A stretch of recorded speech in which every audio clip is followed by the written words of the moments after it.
50 question का discussion practice set number 2 आज start करेंगे। देखेंगे इम्पोर्टेंट क्वेश्चन जो कि बिहार दरोगा, बीपीएससी, बिहार पुलिस एवं तमाम प्रतियोगी परीक्षाओं के लिए अति महत्वपूर्ण क्वेश्चन है। आइए क्वेश्चन नंबर फर्स्ट का डिस्कशन करेंगे।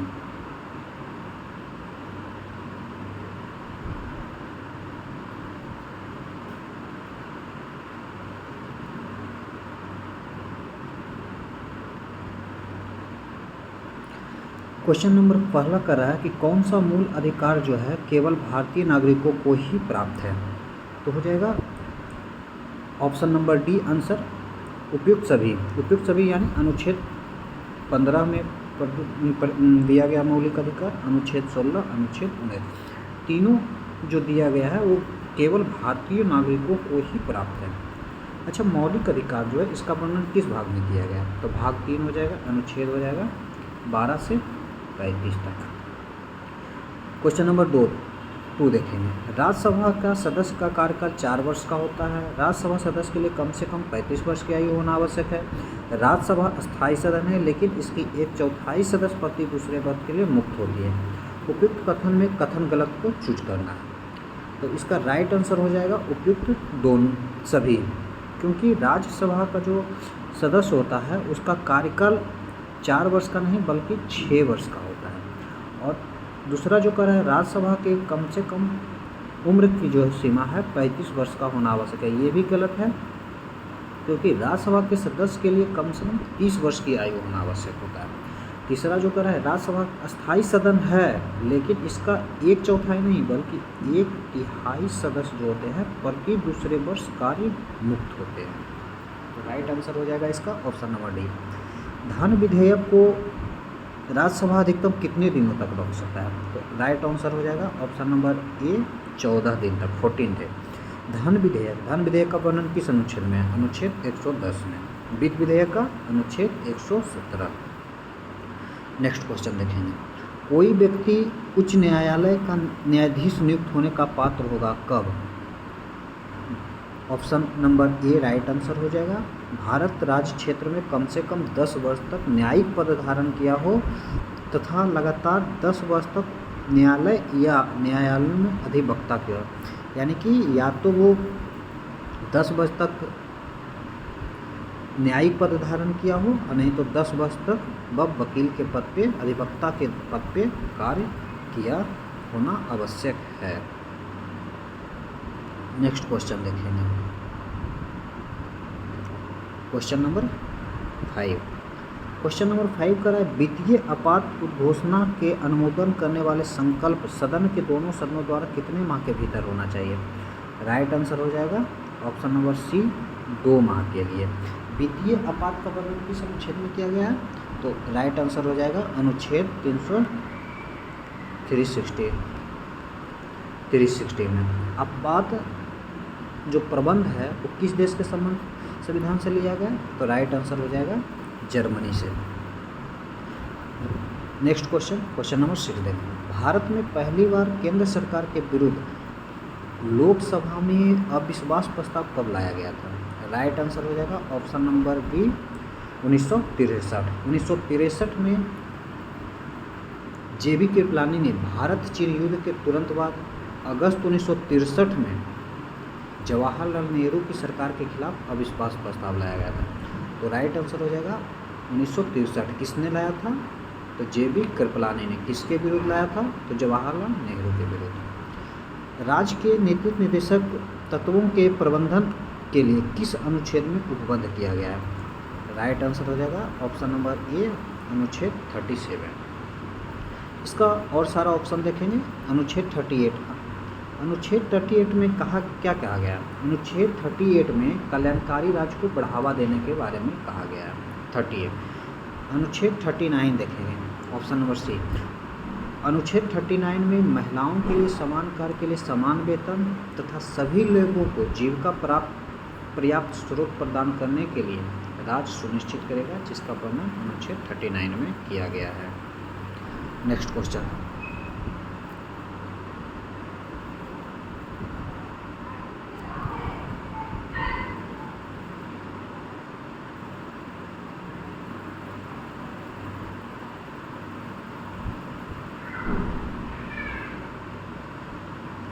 चलैया समिति का गठन कब किया गया था? चलैया समिति का गठन 1991 में किया गया था। राइट आंसर हो जाएगा ऑप्शन नंबर बी 1991 में। चलैया समिति का संबंध किससे है? चलैया समिति का संबंध कर ढांचा सुधार से, कर ढांचा सुधार से संबंधित है। किस क्रांति का संबंध कोको उत्पादन, चमड़ा उत्पादन से है? तो राइट आंसर हो जाएगा भूरी क्रांति, ऑप्शन नंबर ए। इसी में देखेंगे ऑप्शन नंबर बी क्या है? काली क्रांति। काली क्रांति किससे संबंधित है? तो काली क्रांति जो है वो कच्चा तेल से संबंधित है, कच्चा तेल का उत्पादन से। ऑप्शन नंबर सी देखेंगे धूसर क्रांति। धूसर क्रांति किससे संबंधित है? तो राइट आंसर हो जाएगा उर्वरक उत्पादन से। ऑप्शन नंबर डी देखेंगे गोल्डन क्रांति। गोल्डन क्रांति किससे संबंधित है? तो गोल्डन क्रांति हो जाएगा शहद और बागवानी उत्पादन से। नेक्स्ट क्वेश्चन देखेंगे। एक धन जो आसानी से विदेश में आता है, विदेश से आता है लेकिन आसानी से चला भी जाता है, इस प्रकार के मनी को क्या कहा जाता है? Hot money. हॉट मनी मतलब आसानी से विदेश से आता है लेकिन आसानी से चला भी जाता है, उसे क्या कहेंगे? Hot money. क्वेश्चन नंबर 11 देखेंगे। गन्ने को उचित और पारिश्रमिक मूल्य FRP अनुमोदित कौन करता है? राइट आंसर हो जाएगा ऑप्शन नंबर ए आर्थिक मामलों पे कैबिनेट मंत्री। आर्थिक मामलों पर कैबिनेट समिति जो होता है वो गन्ने का उचित और पारिश्रमिक मूल्य का अनुमोदित करता है। नेक्स्ट क्वेश्चन देखेंगे। असहयोग आंदोलन में कौन सा कार्य शामिल नहीं था? असहयोग आंदोलन में कौन सा कार्यक्रम शामिल नहीं था? ऑप्शन नंबर डी हो जाएगा सरकारी वाहनों से यात्रा करने पर पाबंदी। सरकारी वाहनों पर यात्रा करने से पाबंदी असहयोग आंदोलन के दौरान कार्यक्रम में शामिल नहीं था। नेक्स्ट क्वेश्चन देखेंगे 30 नंबर। दांडी मार्च की समाप्ति किस तिथि के हुए थे? तो राइट आंसर हो जाएगा ऑप्शन नंबर सी 6 अप्रैल 1930 का। अच्छा पूछेगा कि दांडी मार्च कब शुरू किया गया था? तो शुरू किया गया था 12 मार्च 1930 को। कहाँ से शुरू किया गया था? तो साबरमती आश्रम से। कब शुरू किया गया था? 12 मार्च 1930 को, जबकि ख़त्म कब किया गया था? 6 अप्रैल 1930 को। नेक्स्ट क्वेश्चन देखेंगे।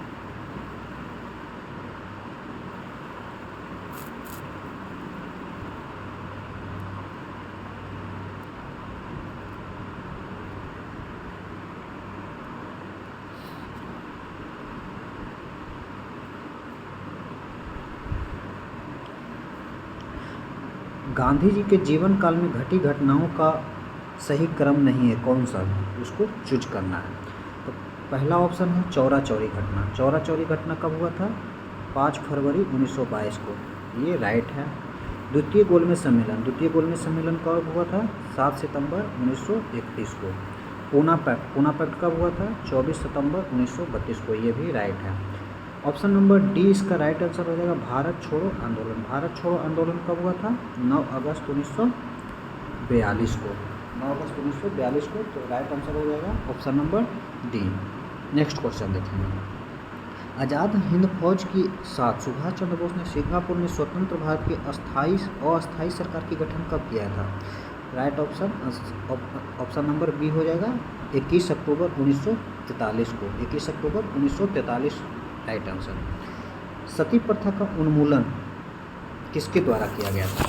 सती प्रथा का उन्मूलन जो है 1829 ईस्वी के नियम 17 के द्वारा राजा राम मोहन राय और वायसराय अगर पूछे तो विलियम बेंटिक के द्वारा। सती प्रथा का उन्मूलन 1829 के नियम 17 के द्वारा राजा राम मोहन राय के द्वारा, और अगर जो गवर्नर पूछेगा तो विलियम बेंटिक के द्वारा किया गया था। नेक्स्ट क्वेश्चन देखेंगे। बहावियों के विद्रोह को कुचलने का श्रेय किस गवर्नर जनरल को जाता है? राइट आंसर हो जाएगा लॉर्ड एल्गिन के द्वारा।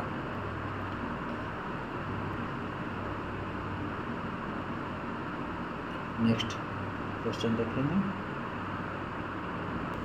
क्वेश्चन नंबर 18 देखेंगे। त्रिपक्षीय संघर्ष में कौन सा राजवंश शामिल नहीं था? तो राइट आंसर राइट आंसर हो जाएगा पल्लव वंश।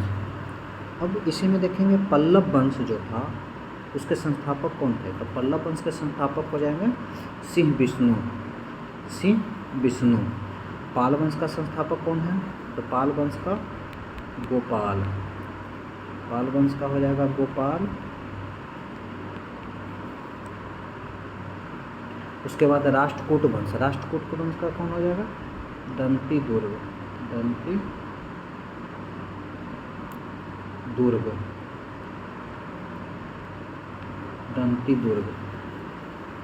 और प्रतिहार वंश का हो जाएगा राजा हरिश्चंद्र।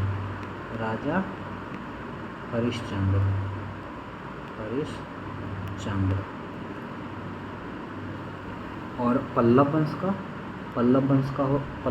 श्री विष्णु को बता ही दिए, पाल वंश का गोपाल। तो इसका 18 नंबर क्वेश्चन का राइट आंसर क्या हो जाएगा, पल्लव वंश। सिंधु घाट। नेक्स्ट क्वेश्चन, सिंधु घाटी सभ्यता के अंतर्गत शवों को दफनाने के अवशेष मिले हैं, इनमें शवों को सिर किस दिशा में रखे जाते थे, राइट आंसर हो जाएगा ऑप्शन नंबर ए, उत्तर दिशा में। अच्छा, सिंधु घाटी सभ्यता जो है, सिंधु घाटी सभ्यता की खोज किसने की थी, तो जॉन मार्शल 1924 में किसने, जॉन मार्शल।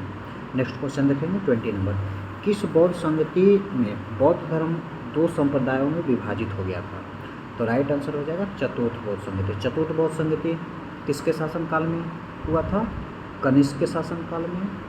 और अगर पूछेगा इसका अध्यक्ष, चतुर्थ बौद्ध संगति के अध्यक्ष कौन थे, तो अध्यक्ष हो जाएंगे वसुमित्र हो जाएंगे। कहाँ हुआ था, कुंडलवन कहाँ है, जम्मू कश्मीर में हुआ था। वही प्रथम बौद्ध संगति किसके शासनकाल में हुआ था, तो अजातशत्रु के शासनकाल में हुआ था। द्वितीय किसके शासनकाल में हुआ था, तो कालाशोक के शासनकाल में। तीसरा जो हुआ था अशोक के शासनकाल में। अच्छा, इसी में एक क्वेश्चन और, प्रथम जो बौद्ध संगति हुआ था उसका अध्यक्ष कौन थे, तो प्रथम बौद्ध संगति के अध्यक्ष जो थे महाकश्यप। दूसरे बौद्ध संगति के अध्यक्ष कौन थे, सब्बाकामी। और तीसरे बौद्ध संगति के अध्यक्ष मोखलीपुत्र गोसाल। और चौथे को पता ही है वसुमित्र ने।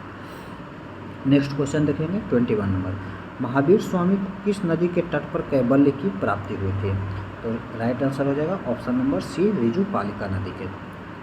नेक्स्ट क्वेश्चन 22 नंबर, आजीवक संप्रदाय के संस्थापक कौन थे, right answer option number C, Makkhaliputra Gosala. Next question देखेंगे, किस शासक के शासन काल को स्थापत्य का स्वर्णिम काल कहा जाता है, राइट आंसर शाहजहां। अगर वही पूछ देगा कि चित्रकला का स्वर्णिम काल किसे कहा जाता है, तो राइट आंसर हो जाएगा जहांगीर। स्थापत्य कला का शाहजहां, जबकि चित्रकला का जहांगीर। नेक्स्ट क्वेश्चन देखेंगे, मुगल काल में मुहतसिब कौन था, right answer option number D, आचरण अधिकारी को क्या कहा जाता था, मुहतसिब। नेक्स्ट क्वेश्चन देखेंगे, दीवान अर्ज किस विभाग से संबंधित है, right answer option number C, सैन्य विभाग। दीवान अर्ज किस विभाग से संबंधित है, सैन्य विभाग से। नेक्स्ट क्वेश्चन देखेंगे, बसावन व दसवंत किस शासक का दरबारी चित्रकार थे, right answer option number B, Akbar का दरबारी कवि था कौन, बसावन एवं दसवंत। नेक्स्ट क्वेश्चन देखेंगे,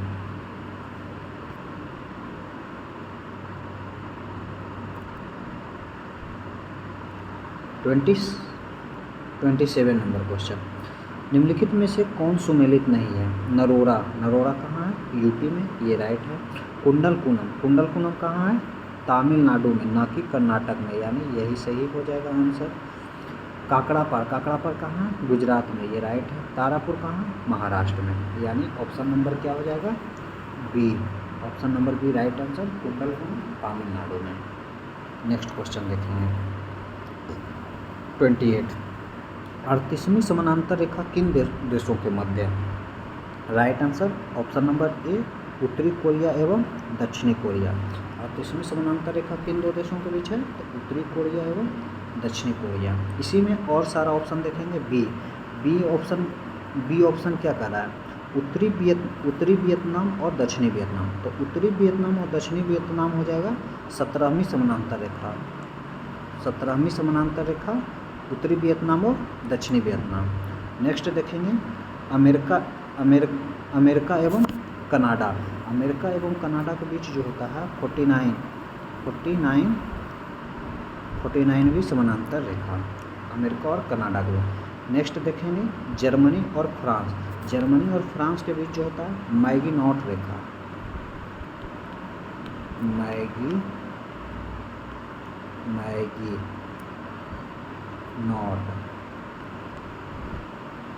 मैगिनॉट रेखा जर्मनी और फ्रांस के बीच में। नेक्स्ट क्वेश्चन देखेंगे निम्नलिखित में कौन सा एक अच्छे ईंधन का गुण नहीं है। अच्छे ईंधन का गुण नहीं है वो चूज करना है।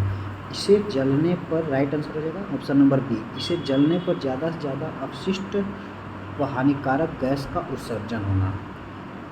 ये अच्छे ईंधन का गुण नहीं है, ये खराब ईंधन का मतलब ज़्यादा अपशिष्ट निकालना। और हानिकारक गैस मतलब खराब गुण यानी ऑप्शन नंबर बी हो जाएगा राइट आंसर। नेक्स्ट क्वेश्चन देखेंगे 30 नंबर क्वेश्चन करा सुमेलित करिए। तो मिलान करना है विटामिन B7, इसमें एक तरफ दिया गया है विटामिन और एक तरफ दिया गया है उससे के कमी से होने वाला रोग। तो देखिए विटामिन B7 जो होता है, B7 की कमी से क्या होता है, बालों का झड़ना, यानी ये मिल जाएगा 3 नंबर से, ये 3 नंबर से।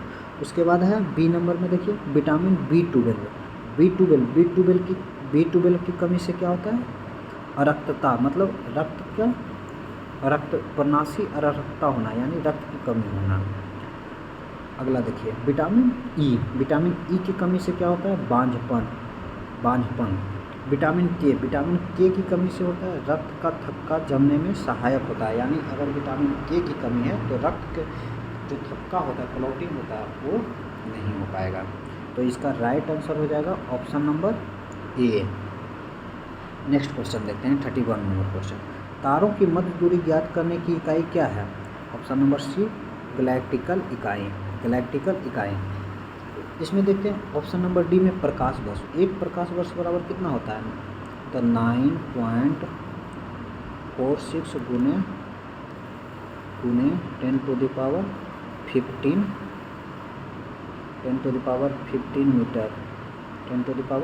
मीटर एक प्रकाश वर्ष हुआ। एक प्रकाश वर्ष बराबर कितना होता है, 9.46 गुने 10 मीटर। नेक्स्ट क्वेश्चन देखेंगे 32 नंबर क्वेश्चन। निम्नलिखित में से कौन सा रोग पुरुषों की तुलना में महिलाओं में बहुत कम होता है, तो राइट आंसर हो जाएगा बदधानता। कलर विजन जो होता है, कलर ब्लाइंडनेस जो होता है, वो पुरुषों की तुलना में महिलाओं में बहुत कम होता है। नेक्स्ट क्वेश्चन देखेंगे हीमोग्लोबिन लाल रक्त कोशिकाओं के अंदर का एक प्रोटीन है और यह किसका वहन करता है, राइट आंसर हो जाएगा ऑप्शन नंबर ए ऑक्सीजन का। मतलब सीधी सी हीमोग्लोबिन जो है वो किसका वहन करता है, ऑक्सीजन का, राइट आंसर। नेक्स्ट क्वेश्चन देखेंगे 34 में। किसी पदार्थ को एक अवस्था से दूसरी अवस्था में बिना तापमान में बदलाव में परिवर्तन होने के लिए आवश्यक ऊष्मा की मात्रा क्या कहलाती है, राइट आंसर हो जाएगा गुप्त ऊष्मा। क्या कहलाता है, तो गुप्त ऊष्मा। नेक्स्ट क्वेश्चन देखेंगे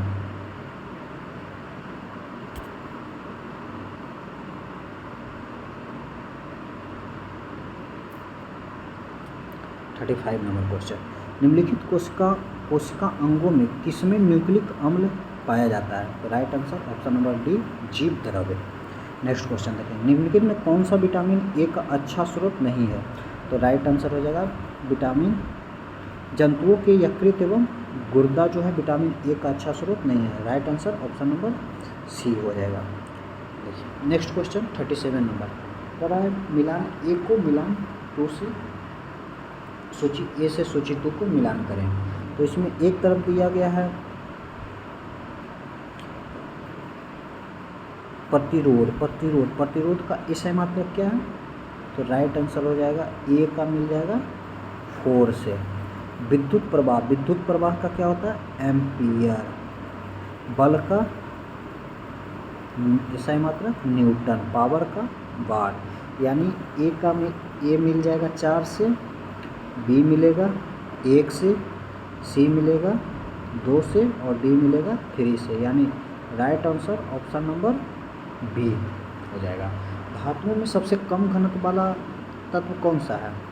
तो राइट आंसर हो जाएगा ऑप्शन नंबर बी, लिथियम।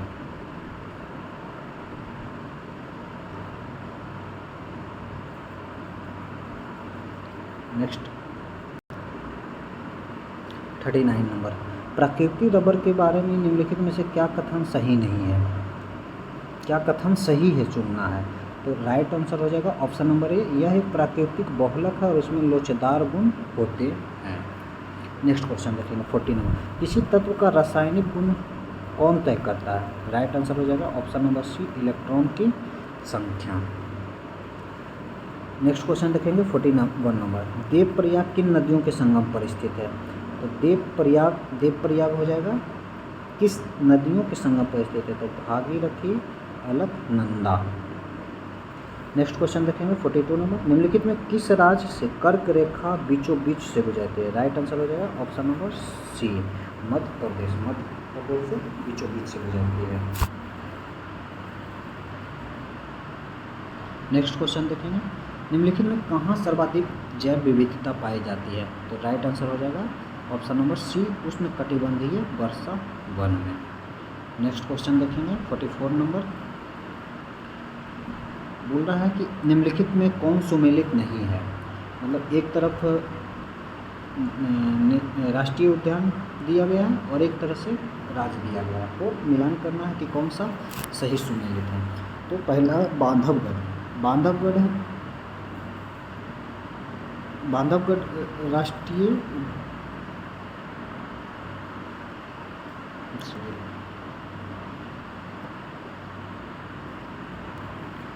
ए नंबर बांधवगढ़ राष्ट्रीय उद्यान। बांधवगढ़ कहाँ है? बांधवगढ़ राष्ट्रीय उद्यान कहाँ है? तो राइट आंसर हो जाएगा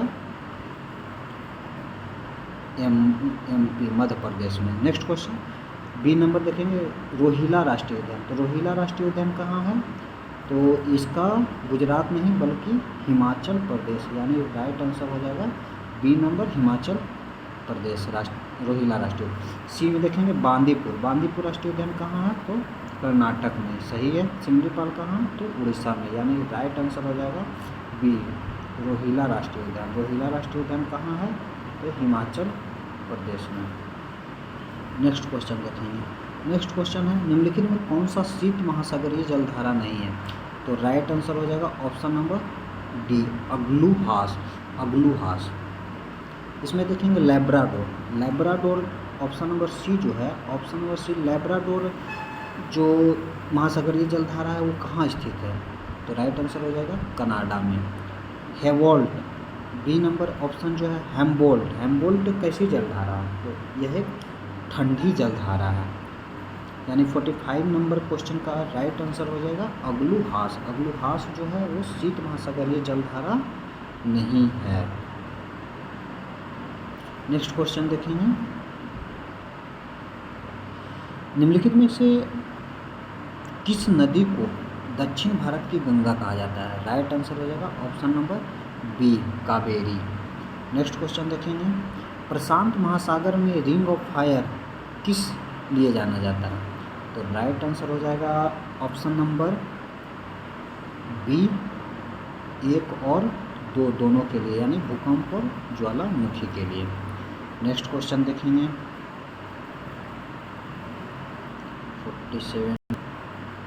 48 नंबर, कहा गया है निम्नलिखित में से सही सुमेलित नहीं है, उसको चूज करना है। ए में देखिए टकला मकान कहाँ है? तो चीन में स्थित है, सही है। थार कहाँ स्थित है? तो भारत में। आटाकामा कहाँ स्थित है? तो चिली तथा पेरू के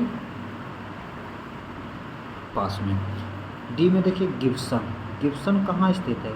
गिब्सन जो है वो ऑस्ट्रेलिया में स्थित है, ना कि अफ्रीका में, यानी राइट आंसर जो हो जाएगा 48 का option number D. Next question देखेंगे प्रतिरोधात्मक या घर्षणात्मक बेरोजगारी क्या है? राइट आंसर हो जाएगा ऑप्शन नंबर सी, व्यवसाय रोजगार परिवर्तन के लिए प्रक्रिया के दौरान श्रमिक व्यक्ति का कुछ समय के लिए बेरोजगार होना जो है वो प्रतिरोधात्मक या घर्षणात्मक बेरोजगारी होता है। Next question and last question देखेंगे 50 नंबर क्वेश्चन। न्यूनतम समर्थन मूल्य एमएसपी के बारे में कथनों पर विचार करें, मतलब सही कथन का चूज करना है। तो ये पहला ऑप्शन देखेंगे, न्यूनतम समर्थन मूल्य आर्थिक मामलों में मंत्रिमंडल सभा द्वारा प्रस्तावित की जाती है, यानी ये सही है। अगला देखेंगे, न्यूनतम समर्थन मूल्य कृषि लागत एवं मूल्य आय की अनुमोदित होती है, यानी ऑप्शन नंबर सी हो जाएगा।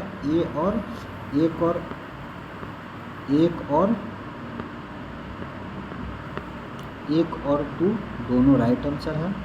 न्यूनतम समर्थन मूल्य कृषि लागत एवं मूल्य आयोग द्वारा अनुमोदित की जाती है, ये भी सही है। और न्यूनतम समर्थन मूल्य आर्थिक मामलों में मंत्रिमंडल समिति द्वारा प्रस्तावित की जाती है, ये भी सही है।